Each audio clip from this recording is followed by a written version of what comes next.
Hello students, how are you all? I hope you all are fine and safe at home. This is your business studies lecture, chapter number 11, marketing. And today's topic is personal selling. This is the second element of promotion mix. Personal selling का मतलब होता है जब कोई customer कोई भी good या services direct producer के कॉन्टेक्ट में आकर परचेज करता है। जैसे आप देखते हो कि कई बार आपके घर पर सेल्स गर्ल या सेल्स बॉयज आते हैं और वो आपको सेल करते हैं। It means they are coming in direct contact with you. Yes, so it involves oral presentation of message in the form of conversation with one or more prospective customers for the purpose of making sales. When the message is communicated directly to the customer, one or more customers, so that sales can be made, then that is known as personal selling. It is a type of personal form of communication. यहाँ पर personal form में communication होता है, direct contact में communication होता है buyer और seller के बीच में. Companies appoint salespersons to contact prospective buyers and create awareness about the product and develop product preferences with the aim of making sale. Yes, यही होता है यहाँ पर कंपनीज जो है सेल्स पर्सनस को हायर करती हैं.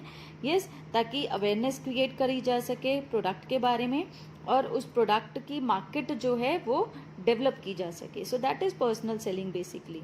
Yes, what are the features of personal selling? Personal form है of course, face to face contact है, direct face to face contact है, इंटरेक्टिव रिलेशनशिप है between seller and the buyer directly. Development of relationship. Personal selling जब होती है तो buyer और seller आपस में कॉन्टैक्ट में आते हैं, जिसकी वजह से दोनों के बीच में एक पर्सनल रिलेशनशिप बन जाता है, जो कि सेल्स के पॉइंट ऑफ व्यू से बहुत इंपॉर्टेंट है. Because it becomes a relationship in which the buyer may again visit the same seller because of their good relationships. Yes, so these are the features of personal selling too. Next is merits of personal selling. Flexibility. Of course personal selling में बहुत ज़्यादा flexibility होती है. क्यों?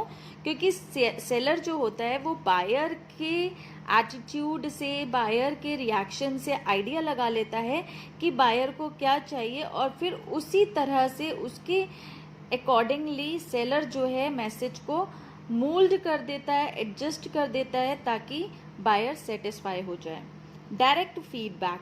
यहाँ पर face to face communication होता है, इसीलिए पॉसिबल हो पाता है सेलर के लिए कि वो बायर का डायरेक्ट फीडबैक ले पाए और उसके नीड्स के अकॉर्डिंग अपने प्रेजेंटेशन, अपनी मैसेज को उसको कन्वे कर पाए. Next is minimum wastage. Personal selling में जो एफर्ट्स हैं वो बहुत कम लगते हैं, मिनिमम होते हैं, क्योंकि कंपनी जो है वो पहले से ही डिसाइड कर लेती है कि टारगेट कस्टमर्स कौन से हैं और फिर सिर्फ उन्हीं से ही कांटेक्ट किया जाता है. मास के थ्रू नहीं किया जाता है, सिर्फ उन्हीं कस्टमर्स को कांटेक्ट किया जाता है, टारगेट किया जाता है जो प्रोस्पेक्टिव बायर्स हैं.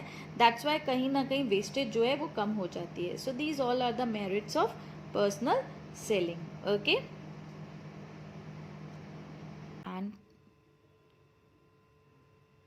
now I'm going to discuss role of personal selling. As I have told you, personal selling is that type of selling or that type of promotion in which buyer and seller comes in direct contact with each other, and seller can influence the buyer, seller can attract the buyer, and seller can tell about all the features to the buyer directly.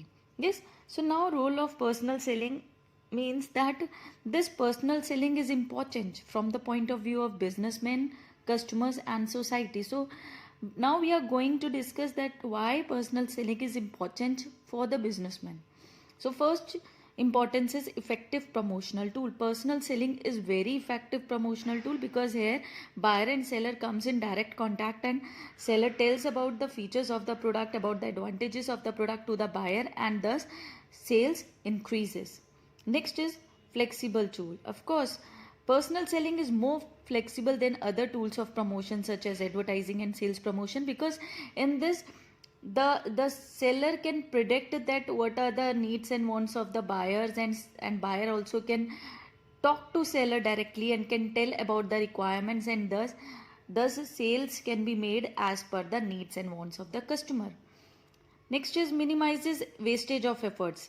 In comparison to other tools of promotion, here the wastage of efforts is minimum, because here the businessmen, what the business persons or the seller do, business person sells the product directly to the buyer, and thus to attract the customer, to convince the customer, minimum efforts are required. Yes, because here they are in direct contact.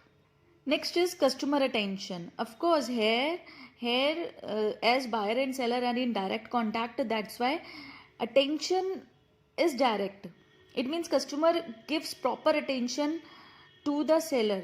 If seller feels that buyer is losing the concentration or the attention, then the seller can deal with the customer accordingly. Lasting relationship. Here there builds a relationship between buyer and seller, because they come in direct contact with each other, so that relationship becomes everlasting, and sometimes customers also become loyal to the seller. Personal rapport. Here the rapport of the organization, or we can say the rapport of the seller, develops because they both comes in direct contact with each other, and thus competitive strength increases. फायदा होता है businessman को, क्योंकि यहाँ पर direct contact होता है, तो वो अपने कॉम्पिटिटर्स को अच्छा कंपटीशन दे पाते हैं. Role in introduction stage.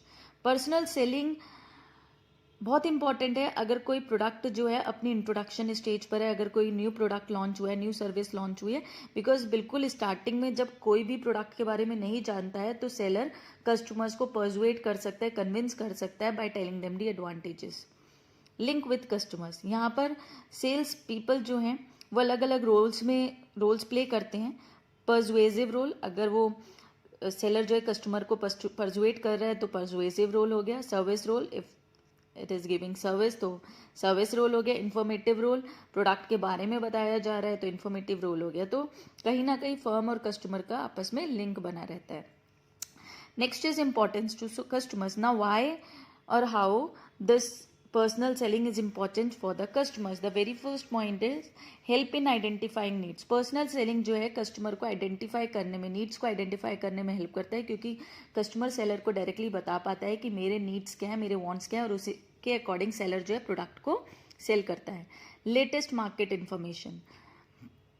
यहाँ पर कस्टमर्स को लेटेस्ट मार्केट की इन्फॉर्मेशन मिलती रहती है regarding price changes, product availability, shortages and new product introduction, जिससे उसको डिसीजन लेने में हेल्प होती है. Expert advice. यहाँ पर कस्टमर्स को डायरेक्टली सेलर डील कर रहा है तो उसको एक्सपर्ट एडवाइस मिलती है, गाइडेंस मिलता है कि वो न्यू गुड्स और सर्विसेज को परचेज करना चाहता है, नहीं चाहता है. आजकल क्या होता है, आजकल ऑनलाइन आप परचेज करते हो तो आपको जो है बॉट रिप्लाई करता है ना. बॉट आपसे क्वेश्चन पूछता है, आप बताते हो, आप जो भी आप फॉर एग्जांपल आप अपने कोई भी ट्रीटमेंट को लेकर, स्किन ट्रीटमेंट को लेकर, हेयर ट्रीटमेंट को लेकर आप बॉट को क्वेश्चंस करते हो, वो आपको आगे से फीडबैक देता है. आजकल आपके कस्टमर केयर सर्विसेज भी व्हाट्सएप नंबर पर बॉट सर्विसेज दे रहे हैं. आप अपने कस्टमर्स क्वेरीज करते हैं और वहाँ से रिप्लाई आ जाता है ना. So in this way this is a personal selling technique I can say. Yes. Induces customers. Customers को इंड्यूस करा जाता है so that they can get persuaded towards the product and they purchase new products, and in this way they satisfy their wants. Importance to society. Now personal selling helps in the economic progress of society. कैसे? Let's see. Converts latest demand. Personal selling जो है latest demand को effective demand में convert करता है. Latest demand को effective demand में convert कैसे करता है कि अगर किसी एक प्रोडक्ट की रिक्वायरमेंट है तो उससे रिलेटेड बाकी सारे प्रोडक्ट्स की डिमांड भी ऑटोमेटिकली इंक्रीज हो जाएगी. फॉर एग्जांपल कि अगर कार की डिमांड बढ़ रही है तो कहीं ना कहीं टायर्स की डिमांड भी बढ़ेगी, है ना. तो दिस इज लाइक कि जब ऐसा होगा तो प्रोडक्शन इंक्रीज होगा, मोर एम्प्लॉयमेंट अपॉर्चुनिटीज जनरेट होंगी, और more production means more GDP, more employment means more income means standard of living will improve. Employment opportunities. Of course जब पर्सनल सेलिंग होगी, कस्टमर्स परसुएड होंगे, कस्टमर्स डिमांड करेंगे, production बढ़ेगा, production बढ़ाने के लिए लेबर की रिक्वायरमेंट होगी and employment opportunities will be created. And of course personal selling greater income offer करती है, बिकॉज कमीशन बेसिस पर होता है कई बार पर्सनल सेलिंग. तो एम्प्लॉयमेंट अपॉर्चुनिटीज, अनएम्प्लॉयड यूथ को एक तरह से कह सकते हैं अपॉर्चुनिटी मिलती है एम्प्लॉयमेंट को लेकर. Career opportunities. This option provides attractive career with greater opportunities for advancement and job satisfaction. लोगों को सेटिस्फेक्शन मिलता है, एडवांसमेंट मिलता है कि जितनी हम मेहनत कर रहे हैं उसके अकॉर्डिंग हमें कमीशन मिल रहा है. यस, रिस्पेक्ट मिल रही है, सिक्योरिटी मिल रही है, variety, interest and independence to young man and woman. Mobility of sales people. Mobility है, they are movable from one place to another place. Sales people को मूव करने का मौका मिलता है. So in this way we can say travel and tourism भी country का promote होता है. Product standardisation. पर्सनल सेलिंग जो है प्रोडक्ट स्टैंडर्डाइजेशन को इंक्रीज करता है, यूनिफॉर्म करता है कंजम्पशन पैटर्न में. इट मीन्स सोसाइटी, जो हमारी सोसाइटी है, डाइवर्स सोसाइटी है इंडिया, यहाँ पर स्टैंडर्डाइजेशन मेंटेन रहता है, यूनिफॉर्मिटी मेंटेन रहती है. तो एक तरह से सोसाइटी के लिए कहीं पर भी हार्मफुल बात नहीं है कि जैसे जगह प्लेस चेंज हुई तो डिमांड पैटर्न चेंज हुआ. नहीं, ऐसा नहीं है. बहुत सारे प्रोडक्ट्स में, हाँ, एक्सेप्शनल्स आर ऑलवेज देयर. बहुत सारे केसेस में ये होता है कि स्टैंडर्ड प्रोडक्ट्स एंड यूनिफॉर्मिटी जो है कंजम्पशन पैटर्न में मेंटेन रहती है, कंजम्पशन एक्सपेंडिचर में मेंटेन रहती है. Okay, so these all are, we can say, the role of personal selling and importance to businessmen, customers and society. I hope you understood this. Thank you and have a nice day.